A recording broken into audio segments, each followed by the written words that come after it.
നമസ്കാരം, ഇൻസൈഡിലേക്ക് സ്വാഗതം. വെടിനിർത്തലിന് ശേഷം വീണ്ടും ഗാസ കലങ്ങുകയാണ്. ഒരു വെടിനിർത്തലൊക്കെ ഇരു രാജ്യങ്ങളും മധ്യസ്ഥത വഹിച്ചുകൊണ്ട് വന്നപ്പോൾ അല്പമെങ്കിലും പശ്ചിമേഷ്യയിൽ സമാധാനം വീണ്ടും കാണാൻ സാധിക്കുമെന്നൊരു പ്രതീക്ഷയുണ്ടായിരുന്നു. പക്ഷേ വീണ്ടും കാര്യങ്ങൾ അവിടെ വഷളായിക്കൊണ്ടിരിക്കുകയാണ്. വീണ്ടും ഒരു യുദ്ധത്തിലേക്ക് തന്നെയാണ് അവിടെ കാര്യങ്ങൾ നീങ്ങുന്നത് എന്നാണ് ഇപ്പോൾ അവിടെ നിന്ന് റിപ്പോർട്ട് ചെയ്യുന്ന വാർത്തകളിൽ നിന്ന് എത്താൻ സാധിക്കുന്ന ഒരു നിഗമനം എന്ന് പറയുന്നത്.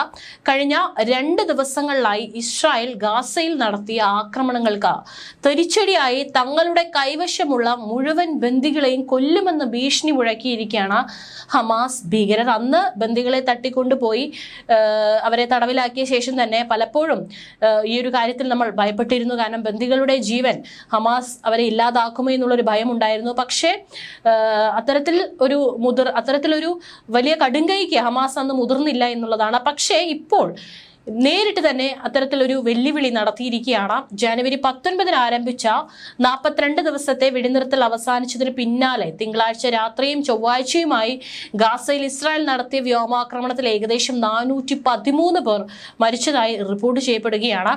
600ഓളം പേർക്ക് പരിക്ക് പറ്റിയിരിക്കുകയാണ്. അതിൽ മരിച്ചവരിലേറെയും കുട്ടികളാണെന്നാണ് പലസ്തീൻ ആരോഗ്യ വിഭാഗം അറിയിച്ചിരിക്കുന്നത്.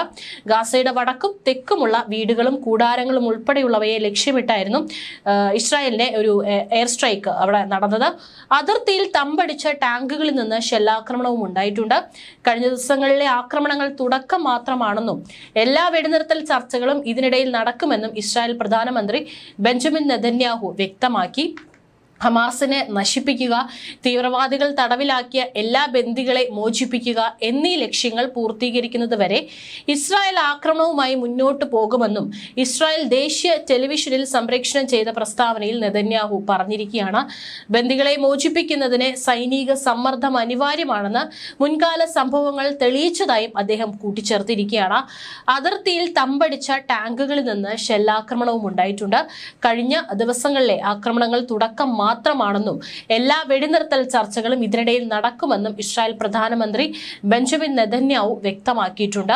ഹമാസിനെ നശിപ്പിക്കുക, തീവ്രവാദികൾ തടവിലാക്കിയ എല്ലാ ബന്ദികളെ മോചിപ്പിക്കുക എന്നീ ലക്ഷ്യങ്ങൾ പൂർത്തീകരിക്കുന്നത് വരെ ഇസ്രായേൽ ആക്രമണവുമായി മുന്നോട്ട് പോകുമെന്നും ഇസ്രായേൽ ദേശീയ ടെലിവിഷനിൽ സംപ്രേഷണം ചെയ്ത പ്രസ്താവനയിൽ നെതന്യാഹു പറഞ്ഞു. ബന്ദികളെ മോചിപ്പിക്കുന്നതിന് സൈനിക സമ്മർദ്ദം അനിവാര്യമാണെന്ന് മുൻകാല സംഭവങ്ങൾ തെളിയിച്ചതായും അദ്ദേഹം കൂട്ടിച്ചേർത്തു. ജനുവരി 19 വെടിനിർത്തൽ നിലവിൽ വന്നതിന് ശേഷം ഇസ്രായേൽ ഗാസയിൽ നടത്തുന്ന ഏറ്റവും ശക്തമായ ആക്രമണമാണ് ചൊവ്വാഴ്ച പുലർച്ചെയുണ്ടായത്. 3 ഘട്ടമായി നടപ്പാക്കാൻ ധാരണയായ വെടിനിർത്തലിന്റെ ലംഘനമാണ് ആക്രമണമെന്ന് ഹമാസ് ആരോപിച്ചു. ഗാസയിൽ ശാശ്വത സമാധാനം കൊണ്ടുവരാനുള്ള മധ്യസ്ഥരുടെ ശ്രമങ്ങളെ തകിടം മറിക്കുകയാണെന്ന് ഇസ്രായേൽ എന്നും അവർ ആരോപിച്ചു. അമേരിക്കയുമായി പൂർണ്ണമായി സഹകരിച്ചാണ് ആക്രമണമെന്നും ഇസ്രായേൽ സർക്കാരിന്റെ വക്താവ് ഡേവിഡ് മെൻസർ പറഞ്ഞു. ഇസ്രായേലിന് നൽകുന്ന പിന്തുണയ്ക്ക് പ്രസിഡന്റ് ഡൊണാൾഡ് ട്രംപിന് നന്ദി പറയുന്നതായും അദ്ദേഹം അറിയിച്ചിട്ടുണ്ട്. ഗാസയിൽ ഇസ്രായേൽ നടത്തിയ വ്യോമാക്രമണത്തിൽ ഹമാസ് സർക്കാരിലെ പ്രധാനമന്ത്രിയായ ഇസാം അൽ ദാലിസും കൊല്ലപ്പെട്ടെന്നാണ് റിപ്പോർട്ട്.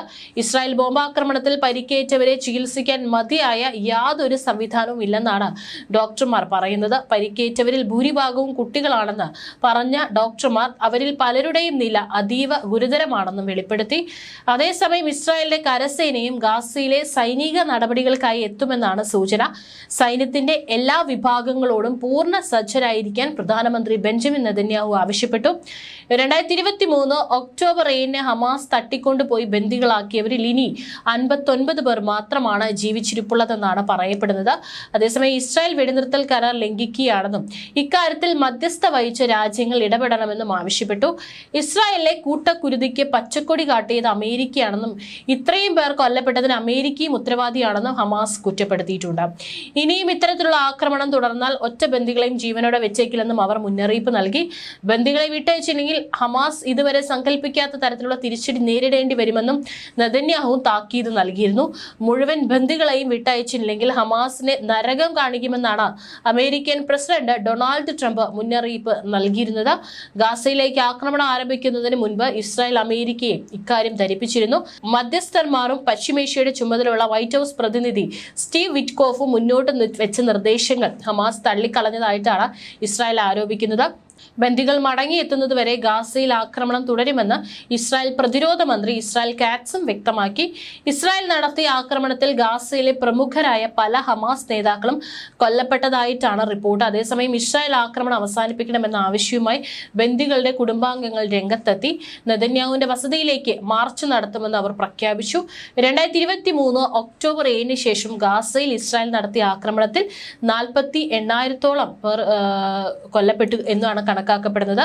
വെടിനിർത്തലെ തുടർന്ന് ഗാസയുടെ വിവിധ മേഖലകളിലേക്ക് മടങ്ങിയെത്തിയ പലരും കഴിഞ്ഞ ദിവസം ഉണ്ടായ ആക്രമണത്തിൽ കൊല്ലപ്പെട്ടു എന്നാണ് റിപ്പോർട്ട്.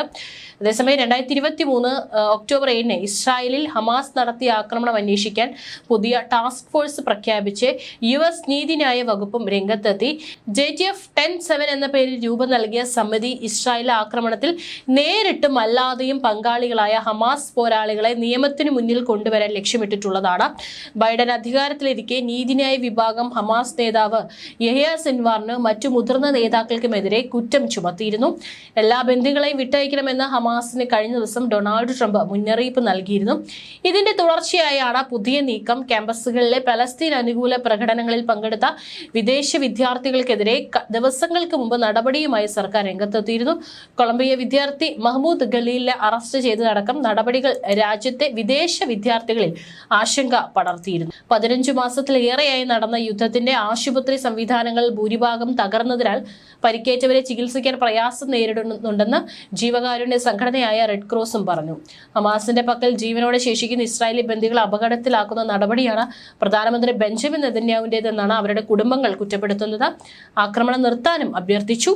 US-ന്റെ നേതൃത്വത്തിൽ ഈജിപ്തും ഖത്തറും ഇസ്രായേലും ഹമാസുമായി മാസങ്ങളോളം ചർച്ച നടത്തിയാണ് വെടിനിർത്തൽ ധാരണയായത്. 3 ഘട്ടമായി നടപ്പാക്കാൻ തീരുമാനിച്ച വെടിനിർത്തലിന്റെ ആദ്യഘട്ടത്തിൽ 38 ബന്ദികളെ ഹമാസ് മോചിപ്പിച്ചു. പകരമായി 2000-ഓളം പലസ്തീൻ തടവുകാരെ ഇസ്രായേൽ വിട്ടുകൊടുത്തു. എന്നാൽ 1-ാം ഘട്ടത്തിനിടെ 2-ാം ഘട്ട വെടിനിർത്തലിന്റെ വ്യവസ്ഥകൾ ചർച്ച ചെയ്ത് ഉറപ്പിക്കണമെന്നായിരുന്നു ധാരണയെങ്കിലും അത് ഉണ്ടായില്ല. ഈ ഘട്ടത്തിൽ ഗാസയിൽ നിന്ന് ഇസ്രായേൽ സൈന്യത്തെ പൂർണ്ണമായും പിൻവലിക്കണമെന്നായിരുന്നു വ്യവസ്ഥ. എന്നാൽ ഇതിന് തയ്യാറാകാത്ത ഇസ്രായേൽ 42 ദിവസത്തെ 1-ാം ഘട്ട വെടിനിർത്തൽ തുടരണമെന്ന് ആവശ്യപ്പെട്ടു. പക്ഷേ മുൻ ധാരണ പ്രകാരം ശാശ്വത വെടിനിർത്തലുള്ള ചർച്ച വേണമെന്ന് ഹമാസ് നിലപാടെടുത്തു. ഇതേ തുടർന്നാണ് ബന്ദിമോചനം ആവശ്യപ്പെട്ട് ഇസ്രായേൽ ഗാസയിൽ വീണ്ടും ആക്രമണം ആരംഭിച്ചത്. 59 ബന്ദികളുടെ ജീവനാണ് ഹമാസിന്റെ കൈകളിൽ ഉള്ളത് എന്നുള്ള റിപ്പോർട്ടുകളാണ് പുറത്തു വരുന്നത്. ഇപ്പോൾ ഈ ഒരു ഭീഷണി മുഴക്കിയ പശ്ചാത്തലത്തിൽ 59 ബന്ദികളുടെ കാര്യത്തിൽ, അവരുടെ ജീവന്റെ കാര്യത്തിൽ എന്തായിരിക്കും സംഭവിക്കുക എന്നുള്ളൊരു ഭയം ലോകത്തിന് മുഴുവനുണ്ട്. അതേസമയം തന്നെ ചെങ്കടലിലും അമേരിക്കയുടെ നേതൃത്വത്തിൽ ഹൂത്തികൾക്ക് നേരെ വലിയ ആക്രമണമാണ് കാഴ്ചവെക്കുന്നത്. കഴിഞ്ഞ ദിവസം ഡ്രോൺ അറ്റാക്ക് അടക്കം ഉണ്ടായപ്പോൾ ശക്തമായി തന്നെ അമേരിക്കൻ യുദ്ധ കപ്പലുകൾ അതിനെ ചെറുക്കുകയും കൂടുതൽ ശക്തിയായി തിരിച്ചടിക്കുകയും ചെയ്തിട്ടുണ്ട്. ഏതായാലും പശ്ചിമേഷ്യ വീണ്ടും യുദ്ധ കലുഷിതമാവുകയാണ്. ഇനിയൊരു വെടിനിർത്തൽ കരാർ ചർച്ചകളിലേക്ക് കാര്യങ്ങൾ എത്തുമോ എന്നുള്ള കാര്യം അറിയില്ല. എന്നിരുന്നാലും ഓരോ ദിവസം കഴിയുന്തോറും ഇസ്രായേൽ ആക്രമണം ഘടിപ്പിക്കുകയാണ്. നിരവധി ജീവനുകളാണ് അവിടെ കൊല്ലപ്പെട്ടുകൊണ്ടിരിക്കുന്നത്.